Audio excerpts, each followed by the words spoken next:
All right, everyone. Good afternoon, and thank you for joining us today.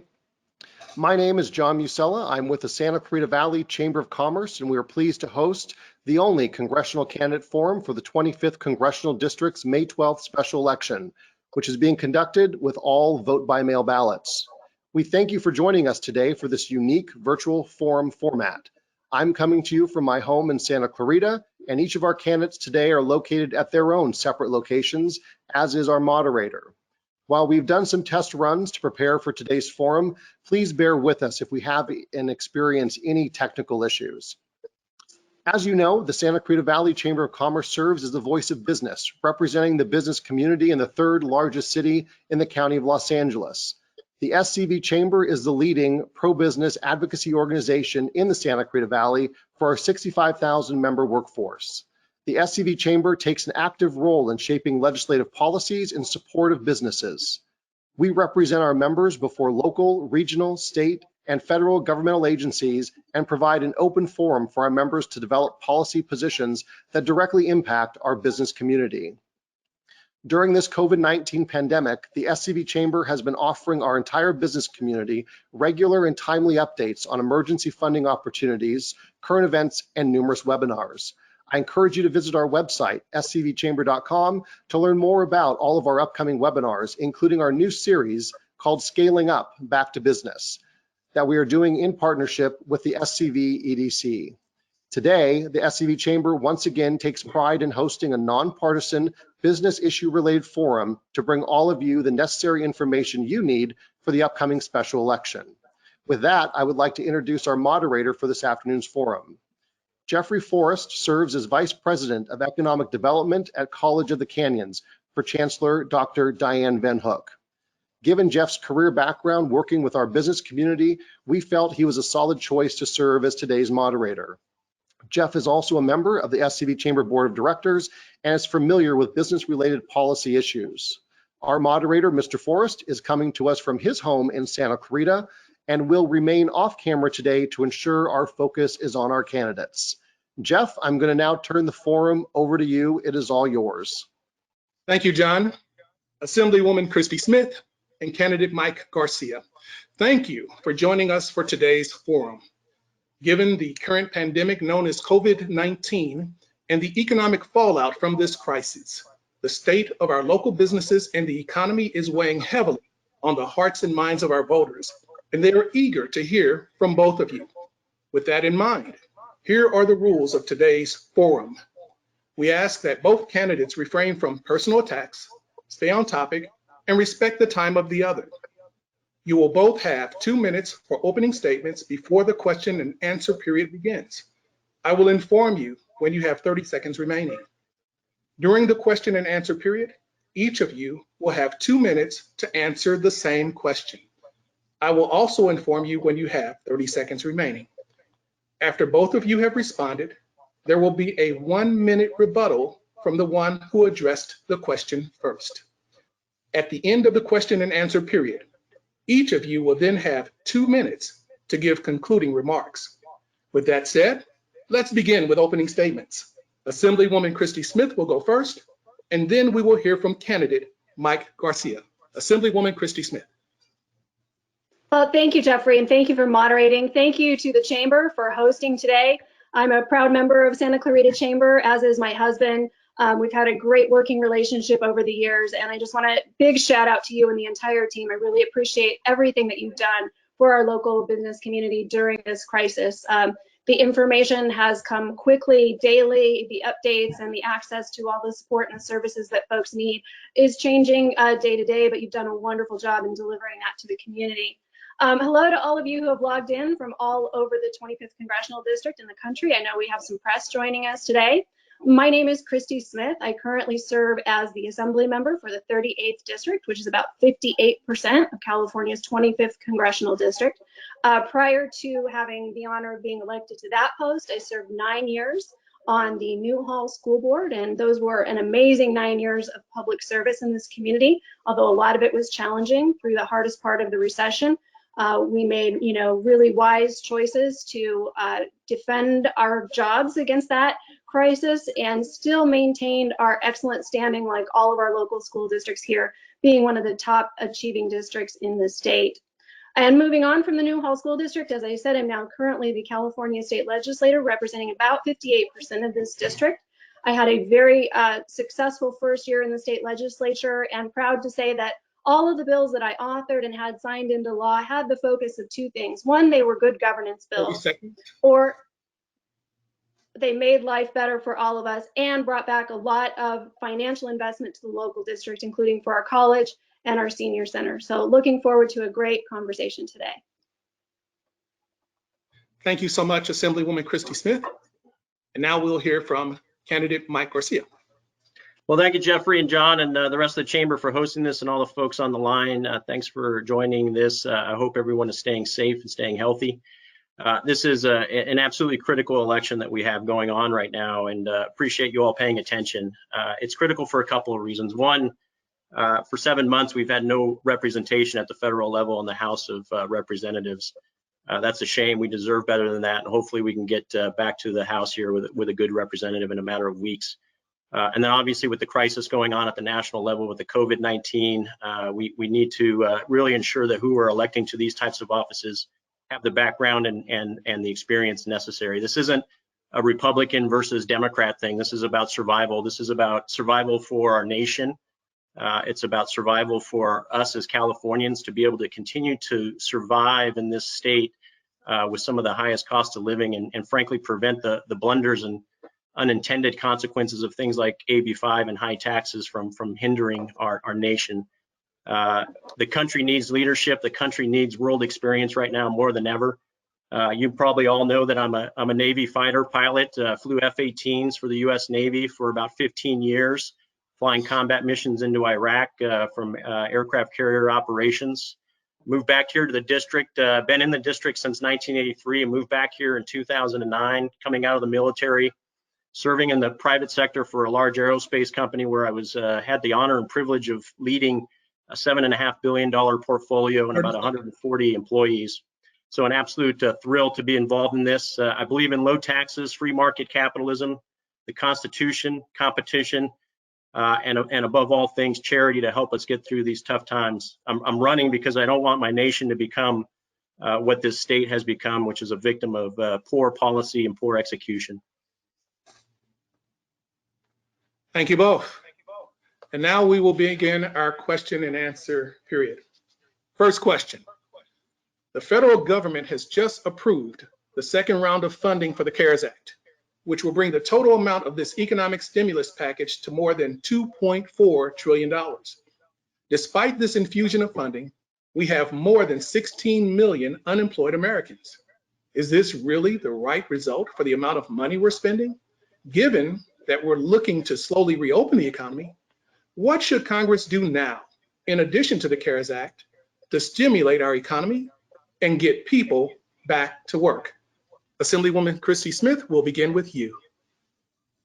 Thank you, Jeffrey. First of all, what I appreciate about this next round of funding that's going out, particularly for those very critical PPP supports for our small business owners, is that there are new regulations and guidelines around that. Unfortunately, in the first round per capita, California did not get a fair share of those resources. And just last week in a state's budget committee hearing, I asked for what the statewide data is on applications received versus disbursements made. And the ratio there is not favorable, particularly for the business community here in California. So I want to ensure that there remains full transparency in that process, that those dollars go to the grassroots level, to the Main Street businesses as intended, as well as those other mid-sized businesses that are going to need protection. But in terms of what we're going to be able to do to turn this economy back around, it really depends on what the public health infrastructure is to allow us to transition to some people going back to work. And that's heavily reliant, particularly from the perspective of California's 6-point plan, on two things: testing and a public health system that allows us to do some form of contact tracing and isolation if the virus is to flare up in any given area, as we start to release people back into public life and into work. So We are exploring that here in California, working very, very hard on ramping up testing, making sure that we've got the investment there and investment on the public health side. Also making sure that people are much more rapidly qualifying for their unemployment insurance so that those financial resources are available to families to continue spending to support themselves in our economy. And then, moving forward, I think you're going to see a package of economic recovery bills come out of the state legislature if I'm still there in the next couple of weeks when we go back. Looking forward to being a part of that. But the federal response has to remain on getting money and resources back in people's pocket while making sure we've got the public health infrastructure for people to be able to safely return to work. Assemblywoman Christy Smith, thank you. Now we'll hear from candidate Mike Garcia. Thank you, Jeffrey. Yeah, I think the biggest thing the federal government can do right now is put politics aside, stop with the partisanship and work together. A lot of these bills are getting held up for partisan politics, for pork deals that are getting injected into them at the last minute. Luckily, this $484 billion phase 3.5 was just released. What I'd like to see happen with that money and what the feedback we're getting as I'm plugged into a lot of the local small business owners here, we were very proactive in getting the applications to small businesses throughout the district in Simi Valley, Santa Clarita, and the Antelope Valley, and making sure they understood what each product was, because there was some confusion in the beginning. But the feedback that we're getting is that some of the smaller companies here did not get the help that they needed. So what I'm hoping to see with this $484 billion, and we've been very vocal about this, is that the local banks and local credit unions ensure that the smaller mom and pop shops, small businesses defined as 500 employees or less. So there's quite the spectrum there in terms of size between what I'd call a micro business with 2 to 10 employees who are suffering just as bad as the larger small businesses are. And those are the folks that haven't been getting the help that they need. And those are the folks that are frankly at risk of losing their jobs and the employees. So the priority from the federal government right now needs to make sure that they're working with the states, the governors, to keep us all safe. They need to keep hawking that the infection rate and the line needs to continue to decline. But they also need to look for every opportunity to keep these infusions going into the system and making sure that they're getting to the right folks in a timely fashion. And what we need to really start looking at is driving the unemployment line upwards, or downwards rather, so that people are going back to work as soon as they can in a safe fashion, but in a way that we're still mitigating the risks. But we need lower taxes, we need less red tape, and we need to stop the partisanship bickering, frankly. Thank you both. And now, Christy Smith, you have opportunity for a 1-minute rebuttal.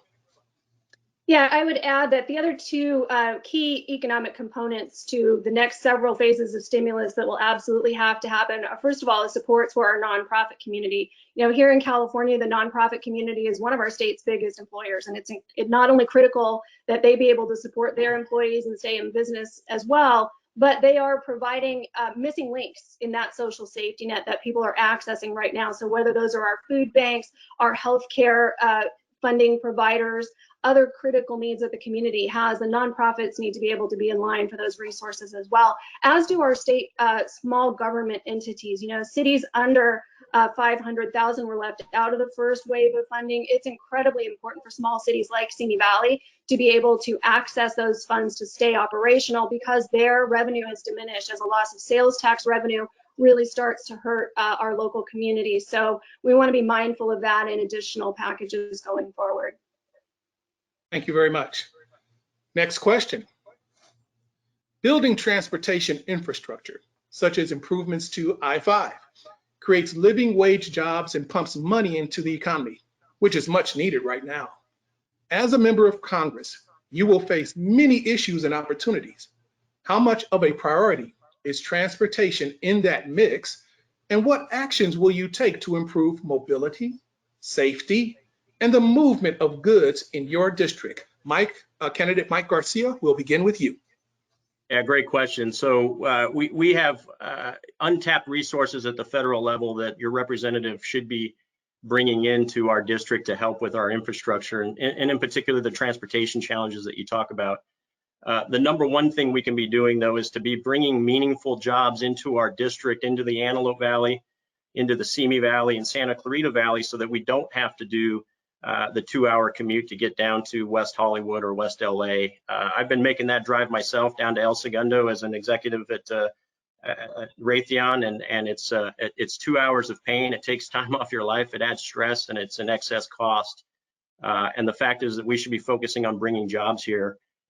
In addition to that, though, we should be expanding the infrastructure. We should be expanding the freeways, adding lanes, adding decks to choke points like the 405 going through the Mulholland Pass and the 118, finishing the sound barrier on the 118 going through Simi Valley, and really making sure that the folks in the Antelope Valley have a safe means of getting through the corridor there to come back downhill to us. So a lot of opportunity to invest in transportation, also a lot of opportunity to invest in water infrastructure. Now's the time to be looking at that when we're not in a drought, frankly. On the backside of the coronavirus, we should be looking at opportunities to improve getting good, clean, safe water to our district so that it's not a concern every time we are in a drought.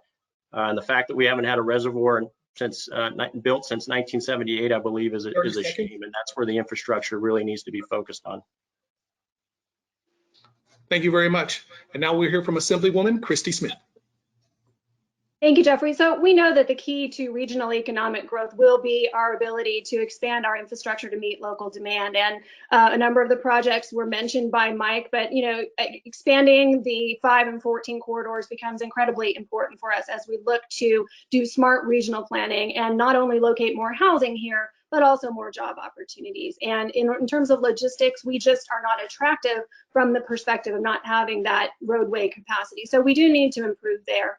Additionally, I'm really proud to say we just found out yesterday, after years and years of advocacy by Antelope Valley governments, as well as our own city of Santa Clarita government, funding has been approved for the expansion, improvement, extension of the AV line on the metro. And that's going to bring huge opportunities for more of our commuters to be able to use mass transit more effectively going into the San Fernando Valley, into the Los Angeles area for work. So that is fantastic news, and huge kudos and congratulations to the city of Santa Clarita on their long-term fight on that.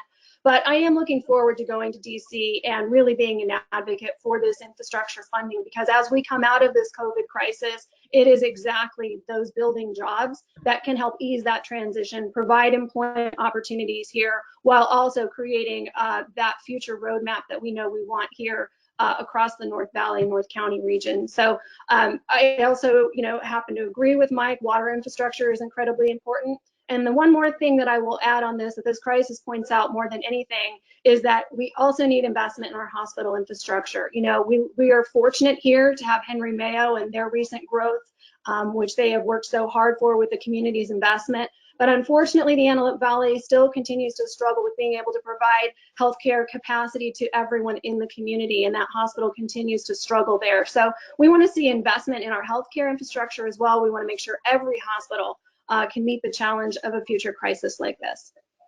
Thank you. Now, going forward, what I like to do, since you both have been excellent in managing your time, I will not interrupt with the 30-second limit, because you've just been fantastic. And so I want to give you the opportunity, as you're watching time, obviously, as well, just to be mindful of it. And if we get to the end of the time, then I'll just say time. How's that sound? Sounds good. Sounds good. Great. Candidate Mike Garcia, you have time for a 1-minute rebuttal. Yeah, just two key points there on the infrastructure side of the equation. The job force before coronavirus was extremely tight for general contractors and folks in the construction business. So one of the things I'd like to see, and there's a few areas of expertise and industry that we can apply this at, is to have vocational training and some expertise training, apprenticeships for folks in construction, so that someone coming out of high school can get a 6-month to 1-year training course and be able to go into the construction industry and within a couple of years have a management position with 6 digits type salary. There's a lot of opportunity there. That applies to aerospace, that applies to Hollywood production as well. So that's something from a federal level we should be chasing money to invest in our local junior colleges and COC to help us out. The second part of that conversation, though, I think it's critical to not put the burden of these investments on taxpayers right now. We cannot afford another dime in higher taxes. We've been operating with a surplus here in California for $22 billion a year, and they keep dialing taxes up on us. So don't raise taxes, just raise the standards of those who are executing our funds. And, unfortunately, Christy has supported about $3 billion of those increases. Thank you. Thank you. Now for the next question, which is a follow-up to this. Do you both see an alternative method to federal and state gas taxes to fund our current and future transportation needs? Assemblywoman Christy Smith, we'll start with you. You have 2 minutes. Yeah, certainly. I would be looking for efficiencies in the federal budget. I mean, every once in a while you see these reports of outdated programs that are part of the federal bureaucracy in every department, in every agency. There are a lot of savings to be captured there with funds that go to outdated programming, everything from research whose time has come and gone to programming that's not as effective as it could be anymore. So I think there are savings there that could be invested in infrastructure. And I also think that, a budget is a statement of our priorities, and coming out of this crisis, where we're going to allocate resources is really going to be a huge value statement for our priorities as Americans. And if we put jobs growth first and set some other things in the budget aside for a while, that's going to be very telling and meaningful. But so the interesting thing is I used to be a Republican, and when I was, we believed in things like balanced budgets. So I'm proud as an elected official here locally to have served, we're 9 years on a school board. You've got to project a solvent budget 3 years out. And in the state of California, where we have a balanced budget requirement, and not only do we have that, but we now have this rainy day savings that's going to get us through this really critical moment in our state's history because we have that savings put aside. So, I think a lot of times we've got to be very forward looking with our federal spending to acknowledge that recent tax cuts, which unfortunately were increases for a lot of Californians, have meant that we've just got less room to maneuver in that federal budget in some respects as well. And we've got a higher debt and deficit to show for it. Thank you so much. Now we'll hear from candidate Mike Garcia. Yeah, let's be clear on a few things there. First of all, we have a surplus and we have this rainy day fund because the state of California, Sacramento, Christy Smith, and the rest of the folks up there have overtaxed us. I'd like to see what they're going to do with that rainy day fund and how that comes back to the average taxpayer, the small business owner, so we can get jobs going again. The alternative to the gas tax, and unfortunately the gas tax was passed and then there was no support out of politicians, especially out of Christy Smith and her team, to revoke the gas tax. That's a backbreaker for us. The fact that oil is at a record low right now and we still have $3 a gallon gas is a shame. It's a symptom of bad management here in California. The alternative ways to fund infrastructure come from cutting the fat, looking at every line item in our revenue and in our expenditures and figuring out the efficiencies. This is a skill set that comes with having run a business, having been accountable for profit and loss in a big business, and making sure that we make ends meet without the help of the taxpayers bailing us out every time. We need to hold them accountable, kill the bullet train, use the funding from the bullet train to expand our freeways here locally and up and down the coast in California. Thank you. Assemblywoman Christy Smith, you have 1 minute for a rebuttal. Sure. Well, just for clarity, I was a school board member when the gas tax was passed. I was not in the legislature. And in terms of its repeal, that statement was made loud and clear by the voters of California, who said they want investment in infrastructure and supported on an ongoing increase in the gas revenue. So that's been asked and answered. Californians want better transportation in the state, and they're willing to step up and pay for it. And secondarily, in terms of where these reserves and resources are going to go, I'm going to tell you where they're going to go. They're going to save the jobs of our frontline workers right now, like firefighters and law enforcement and teachers, because that's all funded out of our state's budget. So we want to make sure that as we roll out the rest of the spending on the COVID crisis, which right now is costing California about $7 billion, that we also factor in the fact that we might see reduced revenues in 1 or 2 more out years. And that rainy day fund is going to be just enough to get us through without draconian cuts to essential services that we all value as Californians. Thank you very much.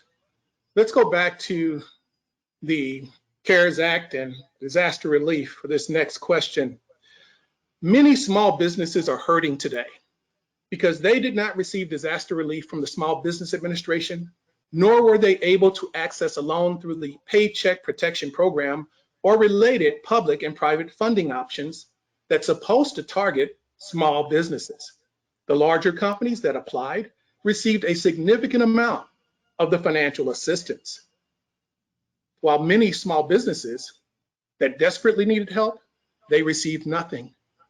What can be done in the future to ensure a more equitable distribution of disaster funding for our small businesses? We will hear first from candidate Mike Garcia. You have 2 minutes. Yeah, I'd say first of all, the first thing that this state should be doing right now to help those small business owners is the thing that was actually breaking their back the hardest before the coronavirus, which was AB 5. Measures like that were pulled apart, and there were the first levers to be pulled at the federal level.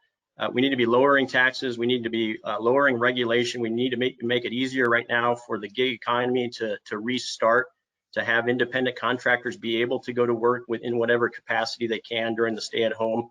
And then to have the small business owners be able to leverage that workforce to the max extent possible without all of the red tape and high costs. So turn off AB 5 right now. There's no point. Everyone has conceded that it's a bad bill. It needs a lot of work. It's being amended with so many carve-outs that at this point it's all a facade. Let's stop AB 5. That's thing one. In the future, to help the money get to the right places and to include getting to the small, I'll call it less than 50 to 100 employee small businesses, let's have that money flow through chambers. Let's have that money flow through local city councils so that there is no for-profit considerations there. The banks are doing a decent job of getting the money to the bigger companies right now, but frankly, they're not incentivized to create higher volume of loan applications and to approve those and to get those checks cut to the small businesses. So do it through a lower level government entity that has no dog in the fight for profit, and they're just looking out for the interest of their community. They know which businesses need it the most, and they can do a fair and equitable job of making sure that some of these companies that are very solvent, that have existing lines of credit, don't also get the money from the federal government while the rest of us are starving. Thank you. And now we will hear from Assemblywoman Christy Smith. You have 2 minutes.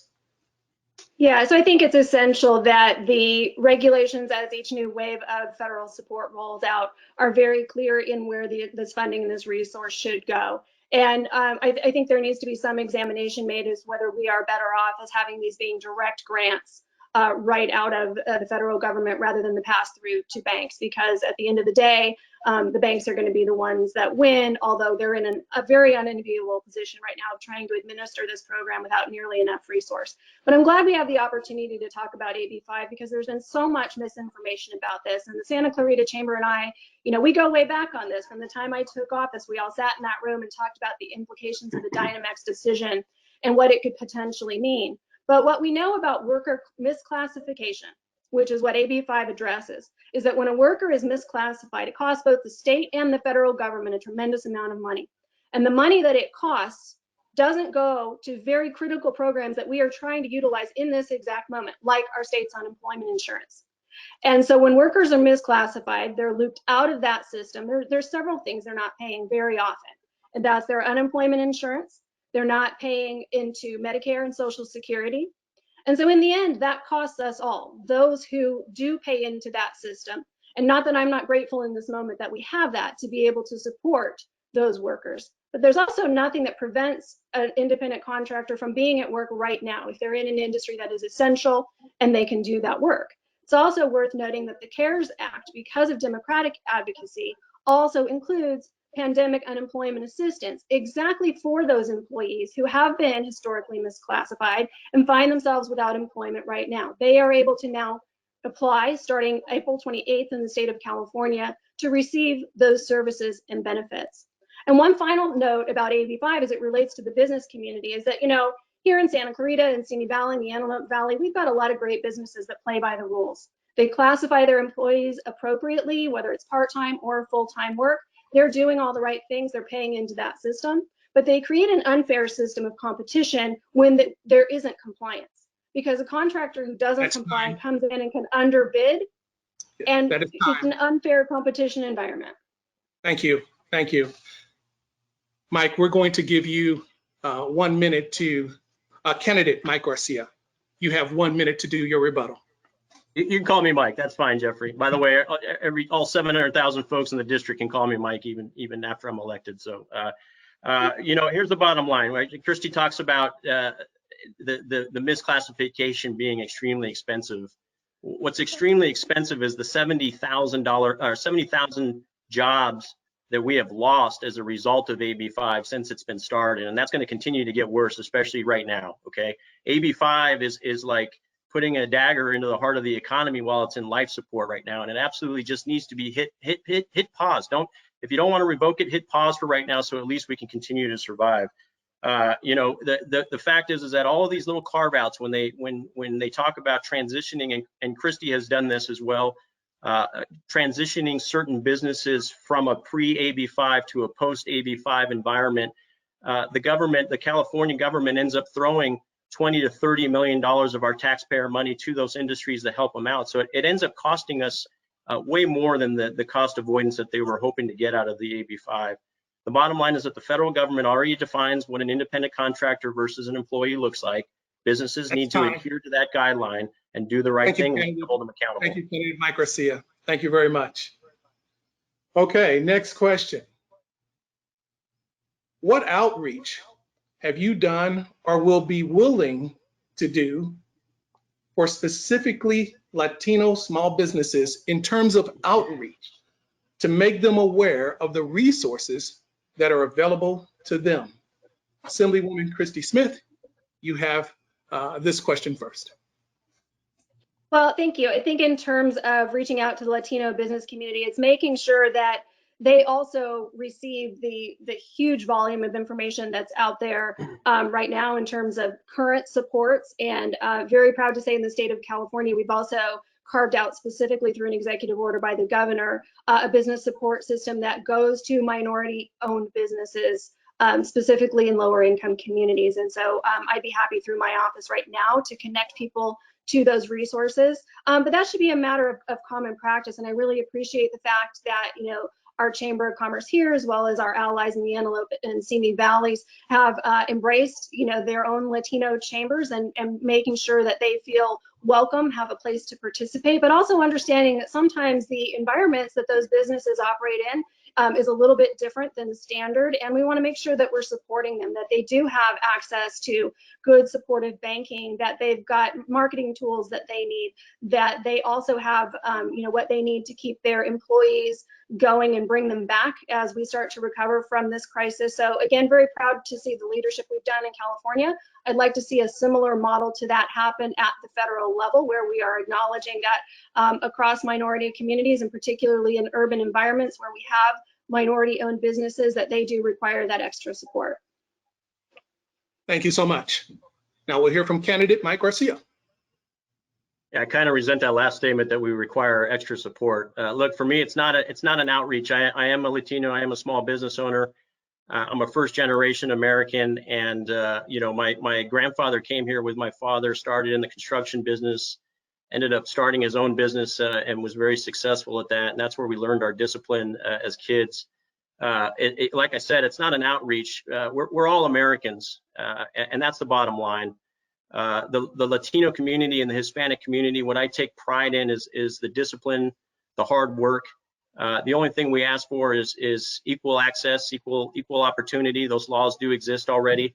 As you're a member of Congress, I'll make sure that we keep all elements of our population and our society up to speed on all of the things that can benefit us across the board, whether it's the Asians, a business community, the Latino business community, white, black, any religion, creed, or sexual preference. We are all entitled to the same access and the same opportunities. So you have my commitment as your representative in DC that I'll look out for all of us.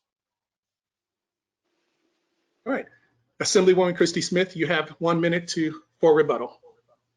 Sure. I would just say that while theoretically everyone has that equal access, unfortunately, it's still just not the case, particularly for first-generation Americans, recent immigrants, and people who are coming here to start a business. and in heavily minority communities. There is still limited access to a full range of banking services, to lending, and to the kind of supportive generation of resources that you do see in other more affluent communities. I mean, it's just a matter of fact, and it's something we still need to continue to address to make sure that everybody's having that opportunity at the American dream. Thank you so much. Next question. The Santa Clarita Valley prides itself on being a business-friendly community. If elected, what is one action you will take to ensure it remains that way? Candidate Mike Garcia, we'll hear from you first. There's a lot of things that can be done at the federal level to ensure we continue to continue to succeed in this valley. First of all, my hat's off to the Santa Clarita City Council, the mayor, the leadership over the last call it 35 years. Phenomenal job in leading this city through the ups and downs. It's a well-managed city. Okay, it is a beacon of hope in a state where we are very thirsty for people who understand how to develop, who understand how to balance budgets and spend the money in a very responsible manner and get a great product. I mean, when you look at our valley, Santa Clarita is a fantastic city because of the hard work that our founding fathers and mothers in this district have started. So kudos to them. From a federal level, though, what we need to do is ensure that the tax cuts from the 2017 Tax Cuts and Jobs Act are made permanent. Those are coming up for a revote here in the next couple of years. They were not permanent in the first place. There's some things that can be negotiated for a better deal here for us as Californians, and that includes removing the $10,000 state and local tax deduction limit. We need to get that removed, but we need to make the tax cuts permanent. That was the catalyst and the fuel that started this booming economy that is now the best economy before the coronavirus that this world has ever seen. So we need to make sure that we're lowering taxes, keeping taxes low, removing the SALT cap limit. And then another major piece of this economy, it's the backbone of our district's economy, both in Antelope Valley, Santa Clarita, but also in Simi Valley, is the aerospace business. And continuing to invest in the military, to continuing to invest in the high-end jobs, the low-end jobs, and all of the technology that comes with providing our military and our frontline warfighters better technology is a huge benefit, a financial benefit to Santa Clarita, and we need to double down on that. I've been in that industry now for 11 years. I understand what the requirements are, where all the opportunities are. We can bring a lot of aerospace into our district with the new Space Force being stood up. I understand that industry like no one else in the area. Thank you, candidate Mike Garcia. And now we will hear from Assemblywoman Christy Smith. Well, thank you. So my commitment to you remains the same as what it's been as your state legislator. I've been very proud that one of the initial advisory committees that I set up in my state legislative service has been a business advisory committee, and some of you as chamber members participate in that, and I am grateful for that. So it's going to be extending that outreach now to also include the Antelope Valley, so that everyone at the table, so we're having meaningful conversations about everything from capital investment to accessing capital to the local infrastructure needs. It all becomes one kind of common conversation when it comes to good economic development across a region. And one of my biggest concerns, though, has been that I think with the right kind of investment here, and that is in infrastructure, some additional investment in our education system at both the college level and the high school level, we really can continue to have this kind of great vertically articulated jobs training system, and I want to see us continue to do that. But we also have to marry that with really meaningful and thoughtful economic development planning, and our own Economic Development Corporation here has led the way on that in partnership with the college. And so we need to continue to build on that model, to look for industries that we want to continue to attract, to build on the ones that we already have, and make sure that we are ready for what now is an every 5 to 10 year generational cycle in what the next new technology and jobs front is. So I'm committed to engaging the business community in that work with me, then how we tie that to the resources that could be brought to bear from the federal government level to make sure that we just continue to move and grow here. Thank you so much, Assemblywoman Christy Smith. And now we'll hear from candidate Mike Garcia, who has a 1-minute rebuttal.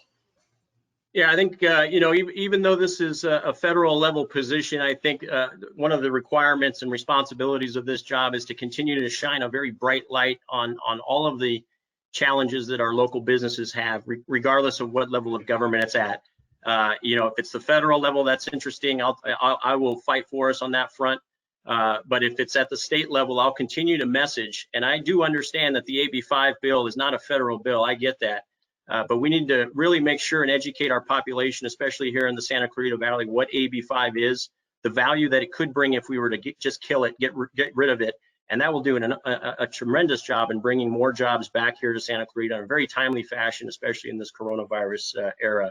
Also shining a light on the fact that while we're the 5th largest GDP and we have some of the highest tax revenue in the nation, perhaps in the world, we still have very poor infrastructure, poor education systems. We have great schools here in the Santa Clarita that we're grateful for, but that's not true in all of California and in our district either. So holding local politicians accountable, holding Sacramento accountable, and really taking all of the governors off of this economy so that they can operate freely and grow is the key. Thank you both. Next question. Young Do professionals. I get a rebuttal on that, Jeffrey? Yes, you do. I'm sorry. Assemblywoman Christy Smith, thank you. You have a 1-minute rebuttal. Thank you. Yeah, not to worry. I mean, I appreciate that. And I think one of the things that Mike alluded to but didn't quite get there is that even though we are the 5th largest global economy in the world, we still see persistent poverty here. And part of the reason we see persistent poverty is unemployment, underemployment, and misclassification.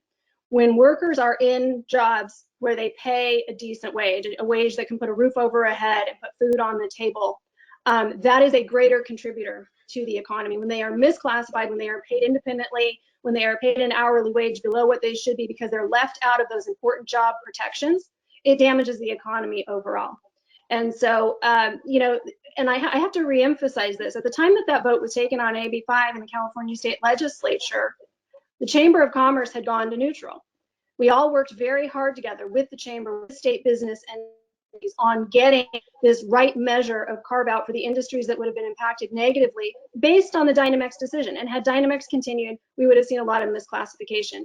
But California is doing okay. We are the 5th largest economy in the world. We led the economic recovery out of the Great Recession, and we still have more angel investment, more entrepreneurship here in California than any other state of the nation. So now it's just a matter of us right sizing to make sure that those lower tier minimum wage employees continue to have greater opportunity. Thank you, Assemblywoman Christy Smith. Next question. This involves millennials. Young professionals today are struggling with purchasing a house. What would be your top solution in tackling the housing crisis they are facing? We'll hear first from candidate Mike Garcia. Yeah, and this is a business that I'm very familiar with. I've been a private real estate investor with a sole proprietorship LLC that I've been leading for the last few years here. I've purchased low-income housing. I've provided low-income housing for folks up and down California, and especially here in the Santa Clarita Valley. Look, the challenge right now is that the cost to build low-income housing right now in California makes it almost impossible to actually yield a unit that is something that the average college student or millennial can afford. Even 2 millennials who are married with good jobs right now are having a hard time finding a home that's less than $500,000. That's not because necessarily of the California market. That's because before you even put a shovel in the ground in California, the amount of regulations and red tape needed to do that, to get the permits, to get the licensing, the delays, the ownership of the land before you can build, adds up to about $250,000 for just a single family home right there. So you do a deep dive into all the regulations that these developers are looking for, and when they land on the fact that after they make their investments, they end up with a $500,000 unit that no one's going to be able to afford, they decide not to invest in that development. And that's one of the major issues. I understand, Christy's saying California is doing fine. We're not doing fine. We have a lot of challenges. The fact that a millennial family of 2 with good jobs can't buy a house right now is not fine. I'm not okay with that. We need to figure out how to cut the red tape, lower taxes, and make sure that we can afford to continue to live in this state. We're getting taxed like no one's business right now across the board, and frankly, the opportunities aren't here. That's why we're seeing record numbers of families leaving this state for states like Texas and Idaho and Arizona right now. Things aren't fine. Thank you very much. Now we'll hear from Assemblywoman Christy Smith. Sure. I mean, anybody watching California and frankly across the country knows that housing is one of our greatest challenges right now. So I happen to be an advocate, particularly when it comes to our homeless situation, that we treat that as what it is right now, which is a refugee crisis. And so I'm glad during this COVID moment that we are looking at it from that perspective and trying to keep public health safe by providing shelter for the homeless population. But when it comes to building and addressing the state's considerable housing shortage, you know, there's a lot I agree with Mike. You know, most of this comes down to the buy-in entitlements that before you even break ground in California, you're looking at a six-figure investment as a real estate investor. We also have to acknowledge that a lot of us, particularly in communities like here in Santa Clarita, where we like to have our home and a yard, that the new model that millennials might face in their lifetime if they stay in California is simply more density. And there are a lot of communities that have struggled with that. What is that right size, you know, building model of density and density mixed use tied together? We have a local project here, Vista Canyon, which I think is going to serve as a great roadmap for how we do that locally. It's got that equal part of you know, public transportation. It's got density. It's easily accessible. It's near a growth area of the community. I think we're going to need to see more of that right size, smart urban planning. But also in terms of, you know, the investment, we've got to be reasonable and think about what has the most bang for the buck in terms of that buy-in and the development, again, before a house even breaks ground, and then be willing possibly to set some of that aside as a state. Let's not eliminate the environmental protections, but let's recognize that we might need to do some kind of, you know, state investment, state buy down in order to get affordable housing on the books to make it enticing for builders. I mean, I appreciate that Mike is in this business. I've talked to a number of developers myself. It simply doesn't pencil out for them in California right now. And we've got to figure out that equation and how we make that work, whether it's access to surplus government land. And that's something I've been working on with Senator Bob Hertzberg from the Valley. But we actually do have to do some significant work here on housing availability. It's a supply problem. It's a buy-in problem. And then it's how do we master having communities like we all enjoy and benefit from here, but also have enough density to reach the numbers we need to hit in terms of housing availability. Thank you, Assemblywoman Christy Smith. And now we'll hear from candidate Mike Garcia with a 1-minute rebuttal. Yeah, just real quick on the homeless topic there. You know, it's not a lack of housing necessarily that's causing this homeless problem. It's things like AB 109, Prop 47, Prop 57, terrible legislation, lack of law enforcement or lack of enforcement of the laws. The law enforcement is actually doing a good job of what they can do underneath these principles and guidelines that are coming out of Sacramento. The housing crisis is being driven by a mental health challenge that we're putting our heads in the sand about. We're not paying for, and this is something at a federal level I will chase, is funding for mental health facilities to help the homeless get better, to get treatments and make sure that they're not just recycling through the streets. Same thing with drug addiction.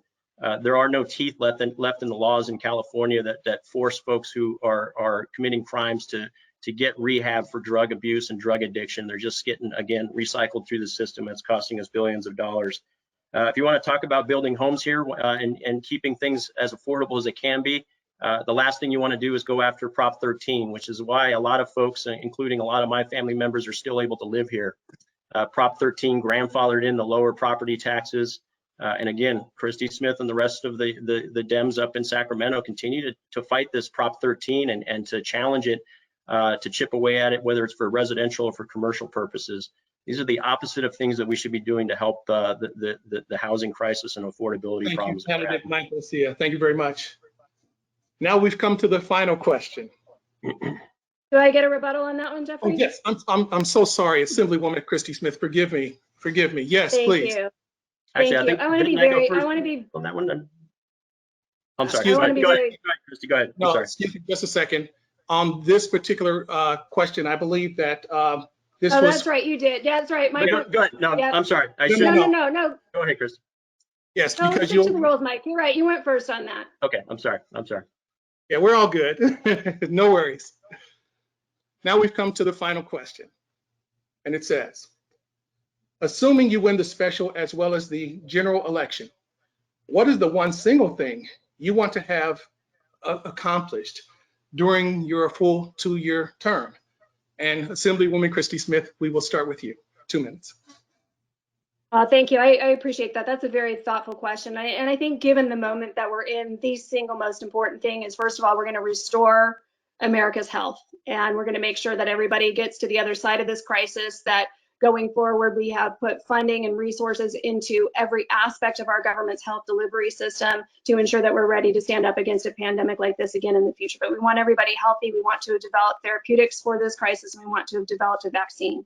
Secondarily, I want to make sure that we have got all of the economic infrastructure and support in place for America to fully recover and get back on their feet financially. And so that's going to mean infrastructure investment, which creates jobs. It's going to be continuing to help make people whole for the time being that they need it, for the income that they've lost, and then doing everything that we can to create a productive and robust business environment to get us solidly back on the road to economic recovery sooner rather than later. I think that's going to be the primary focus of both state legislatures and certainly the federal legislature as we come out of this for the next 2 years.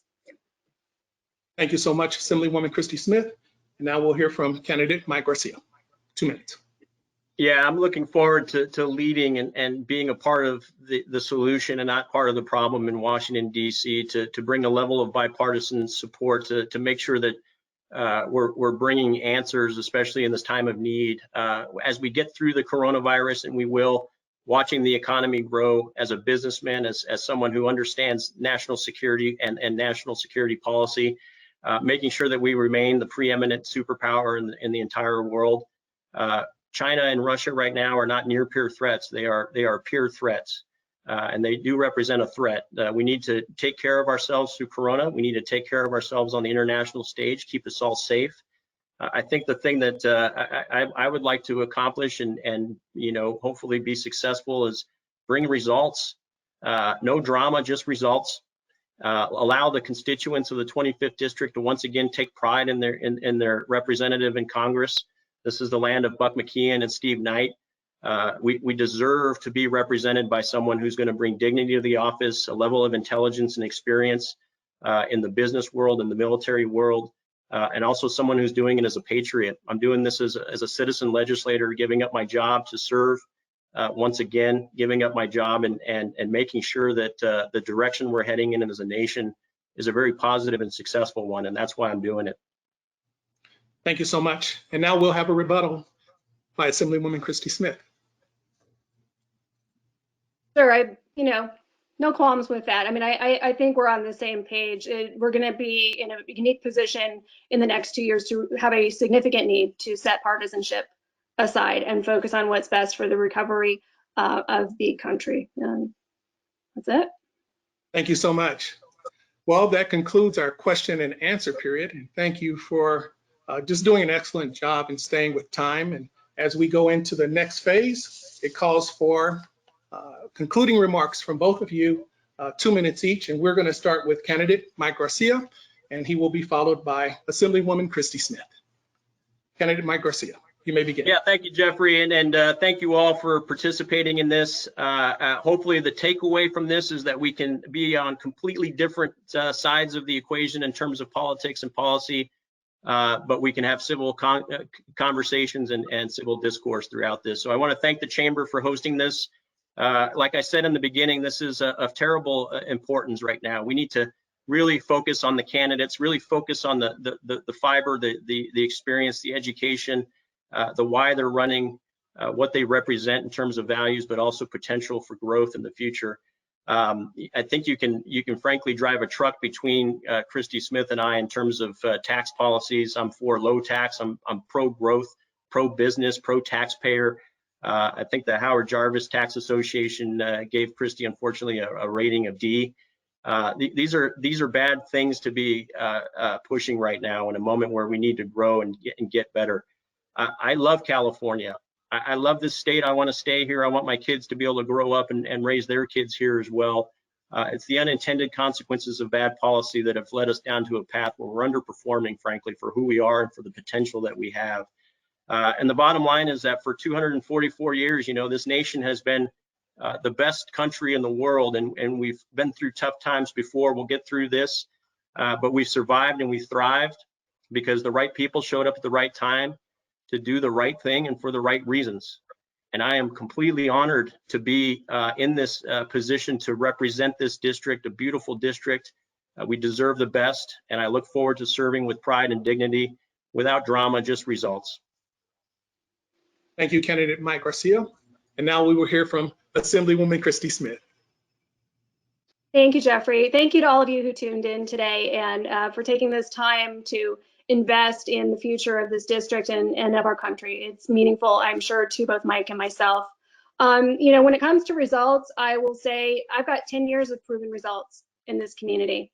Very effectively helped to steward a school district through the worst economic times and continued to great success to hold on to jobs and to be a top performing school district along with all of our other school districts in the community. We are part of a really wonderful and robust community. Everything from our city level government here to our robust nonprofit community makes this part of California a wonderful place to live.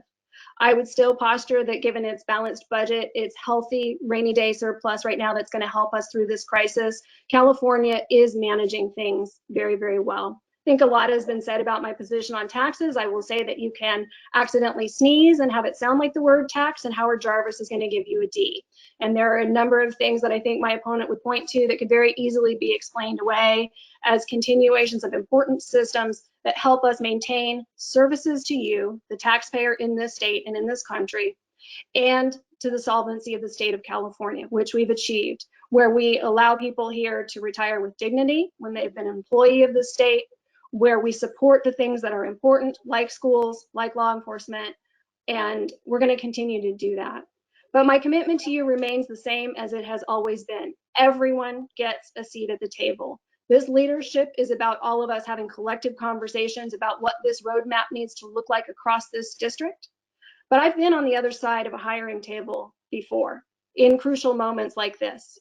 And I always want to choose the employee with the most relevant direct experience. I have 10 years of elected public experience with balanced budgets, with effective policy, with systemic support for every part of our economy, and a whole number and a host of issues that we haven't talked about here, like women's reproductive freedom and equal rights for minority communities, and how we evolve in a community going forward. Protection for victims' rights, homeowners protection, real investment, real results in investment in resources in this community, which I've brought back to the table.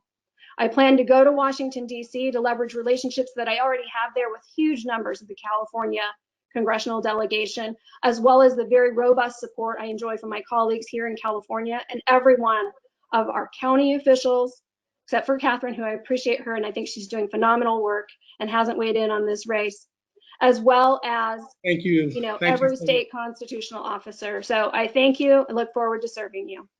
Thank you, Assemblywoman Christy Smith. Thank you, candidate Mike Garcia. And thank all of you for tuning in. I'm going to call for John Musella at this time.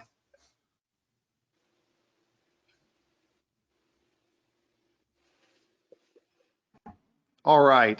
Thanks so much, Jeff. On behalf of the SCV Chamber, we want to thank you all for joining us and thank both candidates for being here. As a reminder, this is a vote by mail election only. All ballots are being mailed, so please remember to postmark your ballot by Election Day, Tuesday, May 12th. We look forward to seeing you all on one of our many webinars, including our upcoming Back to Business webinar series. Please stay safe and healthy. Remember to wear a face covering when you're out, and please keep practicing social distancing. Thank you all and be well.